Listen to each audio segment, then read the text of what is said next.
with IUP head football coach Paul Tortorella and with Jack Benedict, presented by Marcus and Mack, voted best law firm and best personal injury lawyer 4 years in a row in the Best of Indiana County contest. You can visit them online at marcusandmack.com. Gentlemen, good morning.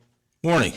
Good to have you both with us here today. Morning, Todd. We do this every year, and Jack, you've been doing IUP football since 1969, and this is a great time of the year.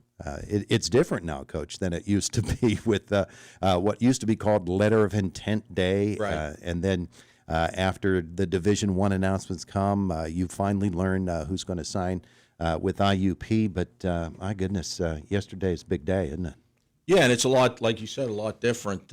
Division I are done in December with their early signing date, and then you've got the portal for really both Division I and Division II that finishes up in early January. So the whole bit, the whole month of January is really see what Division II.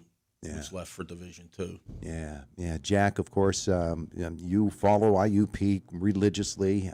You're there for the spring ball. You're there for training camp all through the summertime. And We all have to be somewhere. So why not? And this year's IUP football team, great season, but a whole bunch of fellas are now gone from the football team, and it's got to restock the shelves. Yeah, exactly right. And Tord will tell you that. And that was Tord be my first question. Really, is this the biggest class that you've brought in since? Yeah, I would think it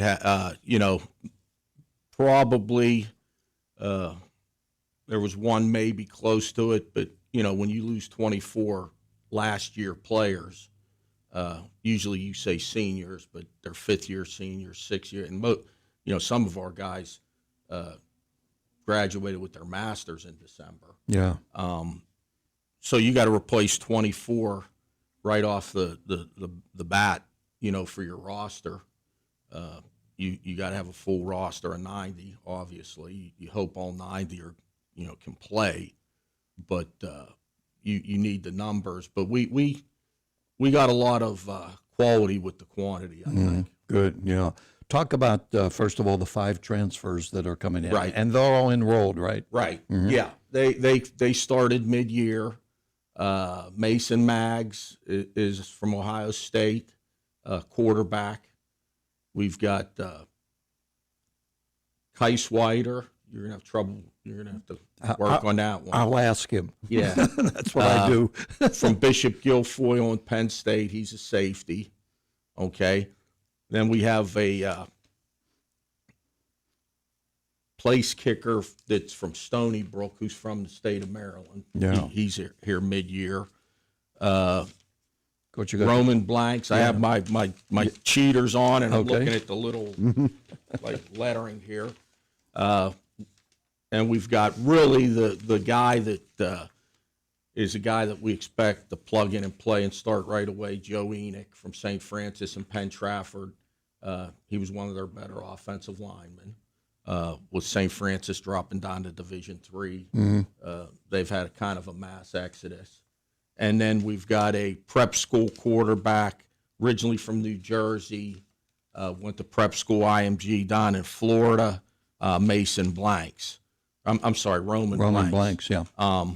So, those 5 are here in school, seem to be doing well in our off-season program, and looking forward to see what they can do once we get to spring ball. What's the position for Enoch? I understand he was a center/guard or guard/center. He'll be a guard. Guard.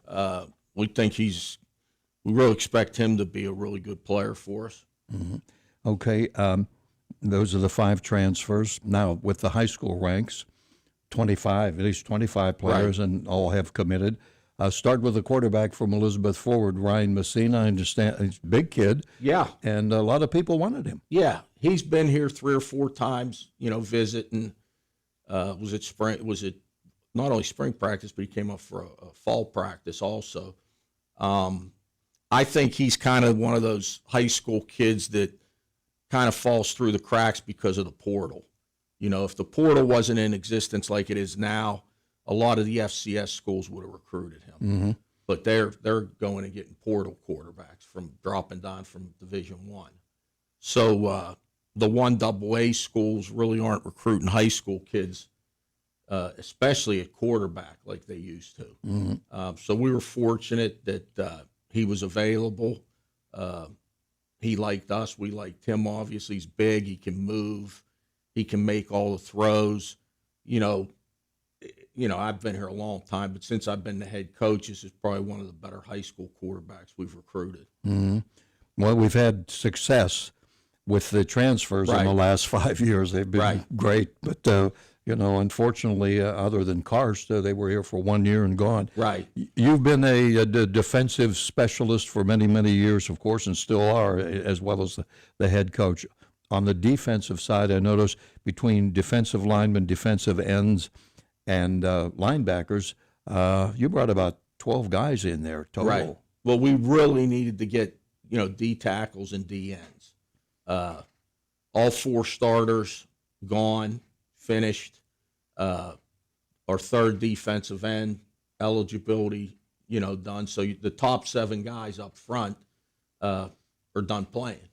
So we had to, I think we took 8 defensive linemen, either tackles or ends. And then they're all good players. It wasn't just taking them because you needed the numbers. But going in, we knew we needed to hit the defensive line pretty hard.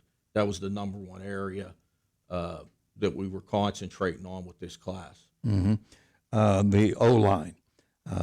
Coach Campy's been here like you forever. How about the guys that you brought in there? That was a big point also. We knew we had Enoch. So we got 2 big O linemen, Har from Hollidaysburg, and these names all start running together. Rosenberger from Leechburg. Both of them big, physical. Both are like 6'2", 290. Very good, productive players on film. We need to get more physical in the O-line and more size, So those 2 plus Enoch. Enoch's about the same, 6'2", 290. So all 3 of them are body types are very similar. One of the most underrated positions in football is the center. Right. And we've been pretty fortunate there. Right. What does that look like? Well, we've got a couple different options we're going to look at. We've got Fuchs that can go in there, Valdez maybe. So we'll see how we progress here before spring ball, before we make a decision on that. But we feel good about 6 or 7 guys. We had 4 guys really play a lot that are coming back. The 2 guys that are done are obviously Chance Battle, who's a 3-year starter, had a great career. Crazy thing is, not only did he never miss a game, he never missed a practice. Very durable. Wow. Nelson started obviously late last year, started every game this year. Again, very durable. Those O-linemen, teams that we play, and, I see games, obviously NFL Division I, I see a lot of offensive linemen getting hurt. So we've been very fortunate that our offensive line has stayed healthy. Okay, now you have 3 quarterbacks coming in, 2 returning from last year, but you lost your offensive coordinator. Right. And Coach Signetti moves on to Coach McCarthy. What's the update there? Well, we're going to talk to a couple people, try to have somebody here maybe, mid-month here in a couple, 10 days, hopefully, and bring in somebody that's going to,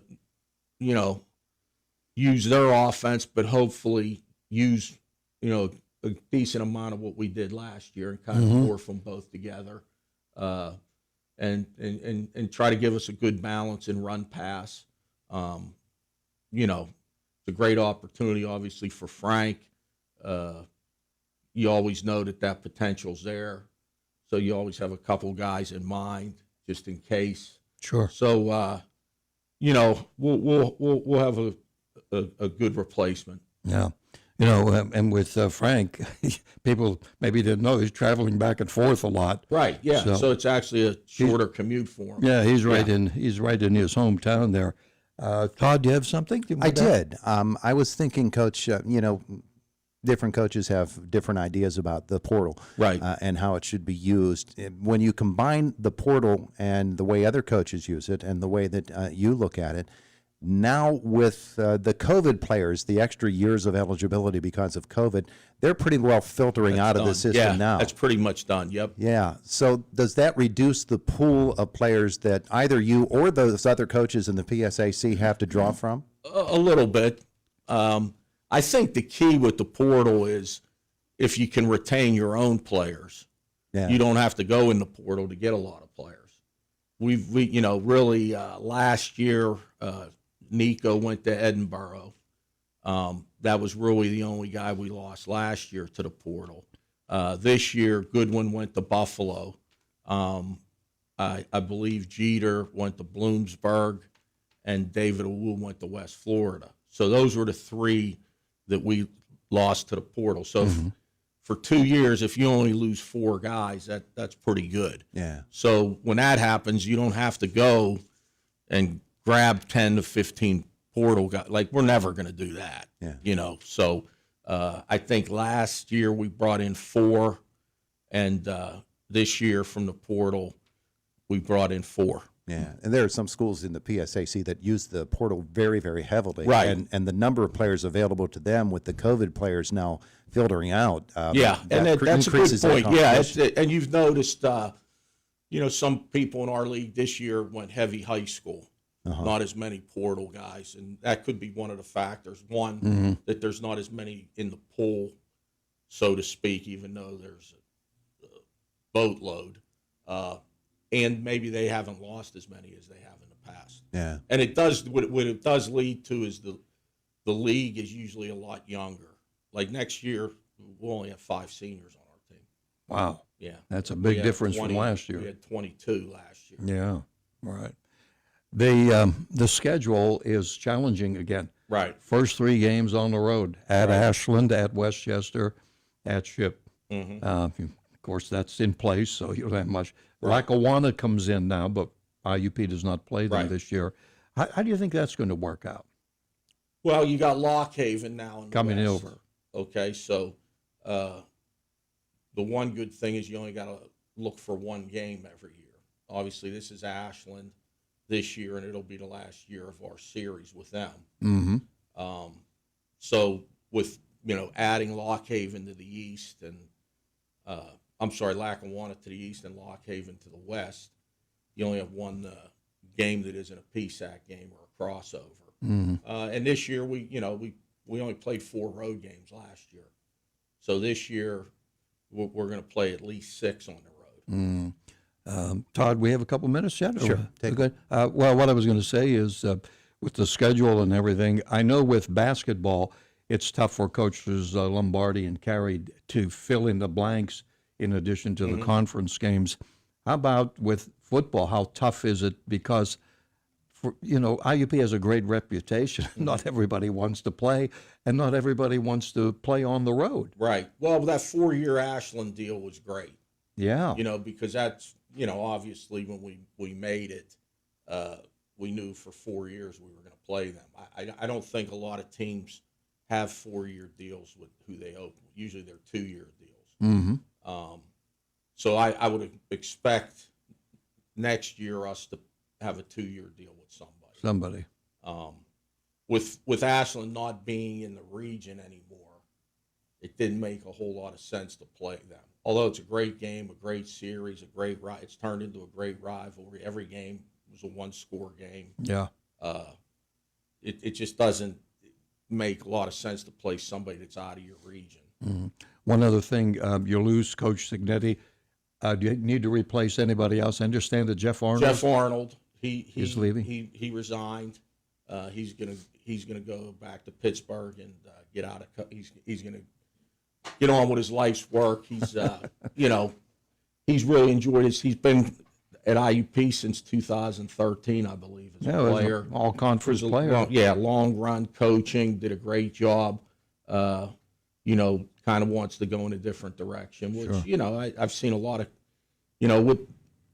with the portal and some of the things that are going on in college football, and this isn't in regards to Jeff, but you see a lot of college coaches just, not really enjoying it as much. I saw the guy at Montana yesterday I saw that. he's a great coach. They're very successful. He's been there a long time. He just said he had enough, with the portal and dealing with agents and Well, hang around for a while, will you? well, I'll tell you what, when it gets to that here, I'll be riding off into the sunset. There's no way I'm I dealing might with be that. right beside you. Oh, there you go. We could be a twosome with another go. twosome in Arizona. There you go. There you go. You just got to decide who's riding in the sidecar and who's Yeah, who's well, steering the I'll bike. let Jack drive. Thanks, Tort. Yep, Appreciate it. appreciate it. Coach, thank you. It is the voice of Indiana County. It's WCCS 101.1 FM, AM 1160, WCCSradio.com.